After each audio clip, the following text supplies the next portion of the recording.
같이 기도함으로 새벽기도 시작합니다. 하나님 아버지 앞에 나아갑니다. 우리에게 믿음 주셔서 하나님을 아버지라고 부를 수 있고 우리가 자녀로 살아가는 것이 얼마나 복된 것인지 알게 하시니 감사합니다. 사도행전의 수많은 사람들의 이야기를 보면서 하나님의 성령이 이끌려 살아가는 삶에 하나님이 어떻게 역사하시는가를 볼 뿐 아니라 우리 삶에도 성령의 역사하심으로 말미암아 우리가 생각하지 못하지만 하나님의 나라가 우리의 삶 가운데 이루어지는 놀라운 역사들을 맛보는 믿음의 증인으로 살 수 있도록 주님 역사하여 주옵소서. 살아계신 우리 주 예수 그리스도의 이름 받들어 기도합니다. 아멘. 오늘은 사도행전 12장 1절에서 25절까지의 말씀입니다. 사도행전 12장 1절에서 25절까지의 말씀입니다. 그때 헤롯 왕이 손을 들어 교회 중에서 몇 사람을 해하려 하여 요한의 형제 야고보를 칼로 죽이니 유대인들이 이 일을 기뻐하는 것을 보고 베드로도 잡으려 할세.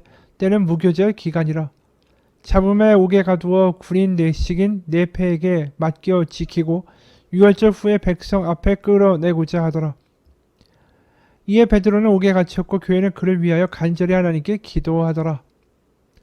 헤롯이 잡아내려고 하는 그 전날 밤에 베드로가 두 군인 틈에서 두 쇠사슬에 매어 누워 자는데 파수꾼들이 문 밖에서 옥을 지키더니 호련히 주의 사자가 나타나며 옥중의 광채가 빛나며 또 베드로의 옆구리를 쳐 깨워 이르되 급히 일어나라 하니 쇠사슬이 그 손에서 벗어지더라.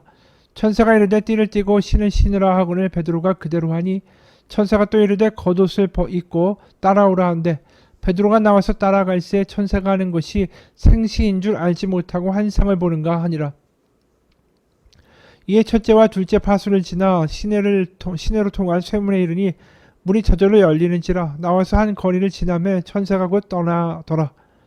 이에 베드로가 정신이 들어 이르되 내가 이제야 참으로 주께서 그의 천사를 보내어 나를 헤롯의 손과 유대 백성의 모든 기대에서 벗어나게 하신 줄 알겠노라 하여 깨닫고 마가라는 요한의 어머니 마리아의 집에 가니 여러 사람이 거기에 모여 기도하고 있더라. 베드로가 대문을 두드리는데 로데라 하는 여자아이가 영접하러 나왔다가 베드로의 음성인 줄 알고 기뻐하여 문을 미처 열지 못하고 달려들어가 말하되 베드로가 대문 밖에 섰더라 하니 그들이 말하되 네가 미쳤다 하나 여자아이는 힘써 말하되 참말이라 하니 그들이 말하되 그러면 그의 천사라 하더라. 베드로가 문 두드리기를 그치지 아니하니 그들이 문을 열어 베드로를 보고 놀라는지라. 베드로가 그들에게 손짓하여 조용하게 하고 주께서 자기를 이끌어 옥에서 나오게 하던 일을 말하고 또 야고보와 형제들에게 이 말을 전하라 하고 떠나 다른 곳으로 가니라. 날이 새매 군인들은 베드로가 어떻게 되었는지 알지 못하여 적지 않게 소동하니 헤롯이 그를 찾아도 보지 못하며 파수꾼들을 신문하고 죽이라 명하니라. 헤롯이 유대를 떠나 가이사랴로 내려가서 머무니라. 헤롯이 두로와 시돈 사람들을 대단히 노여워하니 그들의 지방이 왕국에서 나는 양식을 먹는 까닭에 한마음으로 그에게 나와 왕의 침소 맡은 신하 블라스도를 설득하여 화목하기를 청한지라. 헤롯이 나를 택하여 왕복을 입고 단상에 앉아 백성에게 연설하니 백성들이 크게 부르되 이것은 신의 소리요 사람의 소리가 아니라 하거늘 헤롯이 영광을 하나님께로 돌리지 아니하므로 주의 사자가 고치니 벌레에게 먹혀 죽으니라. 하나님의 말씀은 흥왕하여 더하더라. 바나바와 사울이 부조하는 일을 마치고 마가라는 요한을 데리고 예루살렘에서 돌아오니라. 아멘. 오늘 본문의 시작은 야고보의 죽음으로 시작하죠. 우리가 11장까지 스데반이 순교했고 그 순교로 말미암아 복음이 이 사마리아와 또 고넬료까지 이방인들에게까지 전파되는 것을 보았습니다. 그래서 11장의 끝에서는 그 복음이 얼마나 역동적으로 퍼져나갔는가 기록하고 마무리하고 있죠. 사도행전 11장 26절에 만남에 안디옥에 데리고 와서 둘이 교회에 1년간 모여있어 큰 무리를 가르쳤고 제자들이 안디옥에서 비로소 그리스도인이라 일컬음을 받게 되었더라. 바나바가 이 사울을 데려와서 안디옥에서 교회를 세우고 제자들을 길러냈다. 그래서 그들의 그리스도인이라는 이름까지 얻게 됐다. 이렇게 이제 복음이 퍼져나갔다라는 것을 기록하고 있는 거죠.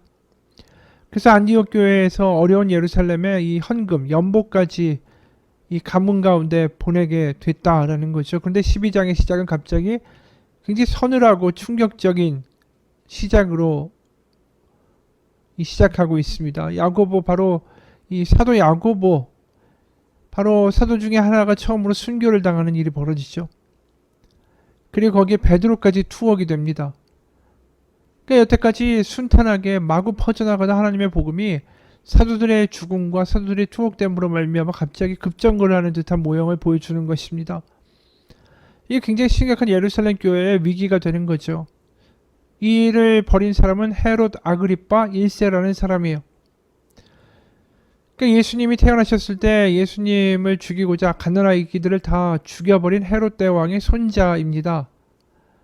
이 사람이 로마 황제 클라우디우스라는 이 로마 황제하고는 학교를 같이 다닌 동문이었고, 그가 황제에 오르는데 도움을 또 주기도 했습니다. 그 대가로 유대와 사마리아에 걸친 통치권을 받아서 이 할아버지 헤롯 대왕이 다스리던 영지를 거의 다 다스릴 정도로 큰 권세를 자랑했던 사람이에요. 그러다 보니까 무소불위의 힘을 휘두르는 거죠. 그러니 야고보를 칼로 죽입니다. 그리고 유대인들이 또 좋아하니까 베드로까지 잡아서 투옥하고 이제 6월절쯤 되면은 꺼내가지고 예수님 죽인 것처럼 또 죽여야 되겠다라는 생각을 한 거죠. 너무나도 급격하게 헤롯이 치고 들어오니까 야고보의 죽음 이후에 어떠한 행동을 했다라는 묘사도 없어요. 스데반이 죽으니까 사도행전 8장 2절 보면 경건한 사람들이 스데반을 장사하고 위하여 크게 울더라라는 이야기가 기록되어 있지 않습니까? 근데 오늘 야고보가 죽었습니다. 근데 2절에 야고보의 형제, 요한의 형제 야고보를 칼로 죽이니, 근데 3절에는 유대인들이 이를 기뻐하는 것을 보고 베드로도 잡으려 할세. 그러니까 야고보의 죽음에 대해서 애통하고 슬퍼하고 뭐가 그거에 대해서 반응할 시간조차 주지 않은 채로 베드로도 연달아 잡아, 그래서 이 완전히 예루살렘 교회를 흔들려고 했다라는 게 보이는 거죠. 그런데 이 사람 헤롯이 베드로를 옥에 가두었지만 하나님의 천사가 나타나서 이 베드로를 풀어서 이제 자유케 합니다. 베드로가 옥에 갇힌 순간에 이 교회들은 열심히 베드로를 위해서 기도하고 있었죠. 근데 막상 베드로가 나타나니까 이 사람들이 믿질 않는 거예요. 죽은 자의 어떤 수호천사가 등장을 했다. 또 네가 미쳤냐, 이런 식으로 이야기를 하다가 베드로가 계속 문을 두들기니까 나가서 보고 베드로가 실제로 왔으니까 깜짝 놀랐다라고 기록을 하고 있습니다. 그럼 이 초대교회의 예루살렘의 교회 신자들이 믿음이 없었는가? 베드로를 통해서 하나님이 도르가도 살리셨고 베드로 앞에서 아나니아 삽비라가 죽는 것도 봤던 사람들 아닙니까? 그걸 보면 베드로를 하나님이 살리실 수도 있고 죽이실 수도 있고 하나님의 뜻대로 하신다라는 것을 어떻게 보면 믿을 수 있는 신앙의 경험과 연륜들이 있었던 사람이었죠. 그런데 베드로가 나타나니까 이 사람들이 깜짝 놀랐다. 사실 이들의 기도를 했다라는 것 자체가 믿음이 있었던 거죠. 그 기도의 내용이 베드로를 살려달라는 기도가 아니었다라는 것을 거꾸로 알게 돼요. 왜냐하면 베드로가 살아서 문을 두드리는 것을 보고 놀랐다라고 기록하는 것을 보면 이들은 베드로가 죽어도 하나님의 뜻일 것이고 하나님의 뜻은 베드로의 죽음과 사도들의 죽음에도 불구하고 결국 이루어지고 말 것이다라는 그러한 기도를 하고 있었던 것이라고 생각이 들죠. 왜냐하면 스데반의 순교를 보면서 스데반의 순교가 교회가 망가지는 게 아니라 오히려 스데반의 순교를 통해서 이 여러 사람들, 특히 어둠에 있는 사람들에게 새로운 복음의 소식을 전할 수 있는 촉발점이 되었다라는 걸 그들도 너무나도 잘 알기 때문이죠. 하나님은 순교를 통해서도 일하실 수 있다는 것을 이들은 알고 있었습니다. 그래서 베드로가 잡히고 야고보가 죽었지만 이들 도망가는 게 아니라 거기서 계속해서 기도하고 있었던 거예요. 하나님의 뜻이 이루어지기를. 그리고 실제로 베드로가 이렇게 투옥이 되면서 유대인들의 직접적인 표적이 되고 이 베드로를 제거하면 예루살렘 교회가 무너질 수도 있겠다라는 어떤 생각을 하게 되면서 거꾸로 이 예루살렘 교회의 수장은 베드로가 아니라 이제 야고보에게 넘어가게 되죠. 그래서 17절에 베드로가 그들에게 손짓하여 조용하게 하고 주께서 자기를 이끌어 옥에서 나오게 하던 일을 말하고 또 야고보와 형제들에게 이 말을 전하라 하고 떠나 다른 곳으로 가니라. 요한의 형제 야고보는 사도 야고보가 죽은 것이고 이 야고보는 예수님의 형제인 야고보죠. 드디어 이제 사도들이 뒤로 물러나고 드디어 교회가 하나의 조직적 형태를 갖추면서 일을 하기 시작을 합니다. 그러니까 사람들에게, 사도들에게 모든 관심이 쏠리고 사도들이 마치 예수님의 대행자로서 그 모든 것들을 행하는 그런 모습이 아니라 이 교회에서 길러지고 자라고 양육된 사람들이 드디어 하나하나가 그리스도인으로서의 하나님의 빛과 소금의 역할들을 할 수 있도록 교회가 이제 등장하기 시작하는 거죠. 사도들이 앞에 있었다면 이제 모든 선교의 중심은 이제 교회로 바뀌어지기 시작하는 것입니다. 그래서 우리가 보게 되는 게 이제 예루살렘의 교회 이야기가 아니라 사도 바울과 바나바 이런 선교를 통한 안디옥 교회가 이제부터 중심축이 돼서 이야기에 등장하게 되는 거죠. 그러니까 하나님께서 하나님의 일을 차근차근 하고 계십니다. 사람들의 예상을 다 벗어날 뿐이죠. 그래서 이 초대교회 사람들이 하는 기도는 어떤 자신들의 생각과 계획이 이루어지기를 기도하는 것보다는 이 광풍과 위기 가운데도 하나님의 일은 이루어질 것입니다라는 것을 믿고 확신하는 기도였습니다. 그것이 믿어지고 하나님이 이 광풍과 위기 가운데도 모든 것들을 컨트롤하고 통제하고 계시다라는 것을 기도 가운데 확신하게 되는 게 믿음이었다라는 것이죠. 우리도 마찬가지예요. 우리가 생각하는 계획과 우리가 생각하는 어떤 판단과 다르게 하나님이 일하실 수 있는 분입니다. 항상 하나님은 의외성을 가지고 계신 분이에요. 하지만 우리가 우리의 생각과 계획을 가지고 하나님께 나아가다 보면 항상 놀라거나 실망하거나 아니면 좌절하거나 불평하거나 이런 식의 결말로 이어질 때가 많다라는 거죠. 그래서 하나님 안에서 항상 예스라고 말할 수 있는 것은 하나님이 하나님의 계획 가운데 큰 그림 가운데 일하고 계시다라는 것을 항상 믿을 수 있는 믿음이 필요하다라는 것입니다. 이천수 목사님의 보호하심이라는 책을 보면 이 이야기는 여러 번 한 이야기예요. 나의 아버지는 고신교단에서 목회하시던 목사님으로 정말 경건하신 분이었는데 교회를 전심으로 사랑하셨고 조그만 개척교회의 담임 목사였는데 교회를 위해 40일 동안 금식 기도를 하시다가 그만 17일 되던 날 하나님의 부르심을 받고 세상을 떠나셨다.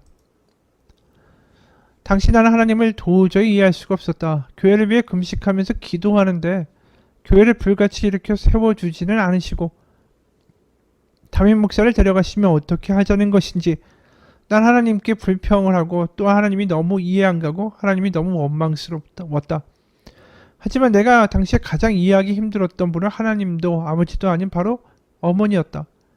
어머니는 예수님을 영접한 이후로 단 한 번도 하나님을 원망해 본 적이 없다라고 말하는 거다. 목사의 남편이 그토록 싸늘한 시신이 되어 돌아왔는데 보통 사람 같으면 목사라는 직분에 대해서 강한 회의감이 들지 않겠는가. 그런데 어머니는 어릴 때부터 자꾸만 나에게 너는 커서 목사가 돼야 돼 라고 말씀하시곤 했다. 너의 아버지는 교회를 정말 사랑하셔서 교회를 위해 금식기도 하시는 중에 돌아가셨단다. 하나님께서 너무 빨리 부르셔서 미처 열매를 거두지 못하셨지. 그러니 자식인 네가 아버지의 뒤를 이어서 열매를 거두렴. 막내인 나에게 아버지의 뒤를 이어서 목사가 되라고 하시는 어머니의 말이 도저히 견딜 수가 없이 싫었다. 어머니는 겉으로 온순하고 착한 내가 목사감이라고 생각하셨던 것 같다. 속은 바리새인이었는데 말이다. 몇 년 전 미국 집회를 마치고 어머니가 계시는 시카고에 들렸다가 어머니로부터 놀라운 이야기를 들었다. 처녀 시절 예수님을 영접한 어머니는 예수님을 영접한 이후로 단 한 번도 하나님을 원망해 본 적이 없다라는 것이다. 그 이야기를 듣는데 내 머릿속으로 지난 날에 대한 필름이 빠르게 지나갔다. 그러면서 아버지가 40일 금식 기도를 하러 가셨다가 싸늘한 시신이 되어 돌아오셨던 그날 밤이 떠올랐다. 우리의 관점으로는 도저히 이해할 수 없었던 그날에도 어머니는 하나님을 원망하지 않으셨다라는 것이다. 이 사실이 믿어지는가? 우리 어머니가 이상한 분일까? 생각도 없고 감정도 없고 남편이 죽든지 말든지 상관없는 분일까? 어머니의 관점과 하나님의 관점이 충돌하던 그날 밤을 생각해보자. 남편의 금식 기도를 통해 교회가 불같이 일어날 것이라고 믿었던 어머니의 관점과 그런 남편을 데려가신 하나님의 관점이 충돌했을 때 얼마나 큰 투쟁이 있었겠는가, 얼마나 싸웠겠는가. 하나님을 원망하고 싶은 마음이 본능처럼 일어나던 그날 밤 우리 어머니는 자신의 본능과 얼마나 집요하게 싸웠을까.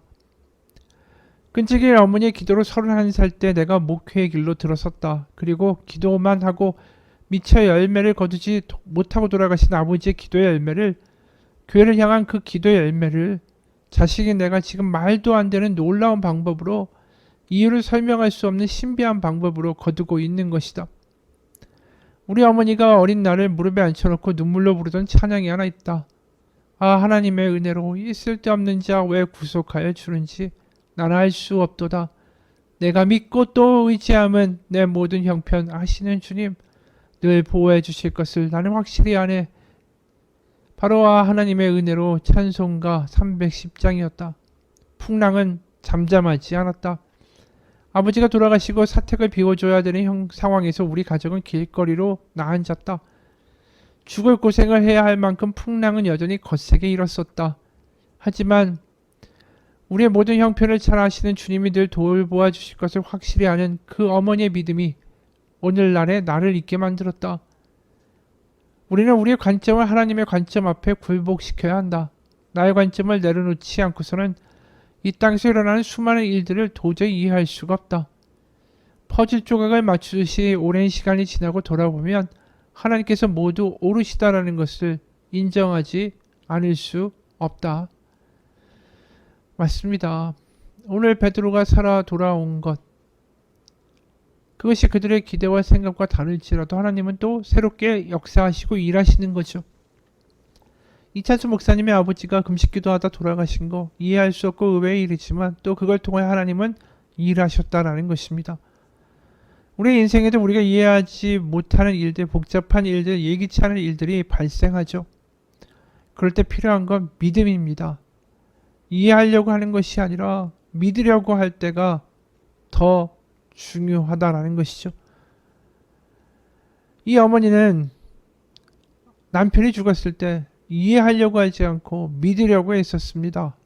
하나님을 믿으려고 하니까 그 거친 풍랑의 시간들을 이겨낼 수가 있었고 결국 믿음 가운데 그 아들을 큰 하나님의 종으로 만드신 하나님의 역사를 목격하게 된 거죠.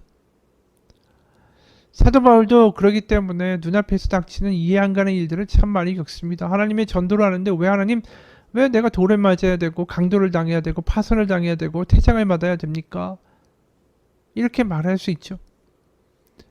하지만 로마서 8장 35절 이런 말합니다. 누가 우리를 그리스도 사랑에서 끊으리요 환난이나 공고나 박해나 기근이나 적신이나 위험이나 칼이냐. 37절에 그러나 이 모든 일에 우리를 사랑하시는 이로 말미암아 우리가 넉넉히 이기느니라. 그리고 모든 것을 합하여 선을 이루신 하나님을 믿는다라고 사도 바울은 고백하죠. 삶의 폭풍이 있고 예기치 않은 일들이 일어난다면 다른 것을 할 필요가 없습니다. 이해하려고 하고 원망하려고 하고 우리의 작은 머리로 뭔가를 해보려고 하지 말고 믿어보십시오. 하나님을 믿는 믿음이 우리를 풍파 가운데 오히려 견디고 살아갈 힘을 허락하실 것입니다. 같이 기도하겠습니다. 하나님, 우리에게 필요한 건 믿음입니다. 어린아이가 부모가 하는 일을 다 이해할 수 없어도 부모가 자신을 사랑한다는 것을 믿고 그 믿음으로 나아갈 때 아이에겐 결국 복된 결과가 주어질 것입니다. 우리도 마찬가지입니다. 우리가 삶의 위기와 이해가 안 가는 여러 가지의 일들을 당할 때마다 이해가 안 간다고 주저앉아서 원망하고 불평하고 좌절하기보다 하나님의 뜻이 있을 거라고, 하나님은 우리를 버리시지 않았다는 믿음을 가지고 하루하루를 버티며 살아갈 때에 그 믿음은 반드시 놀라운 열매를 맺는 믿음이 될 것입니다. 오늘도 그 믿음을 가지고 하나님의 손을 잡고 이 풍파의 세월을 이기는 오늘 하루가 될 수 있도록 주님 인도하여 주옵소서. 살아계신 우리 주 예수 그리스도의 이름 받들어 기도합니다. 아멘.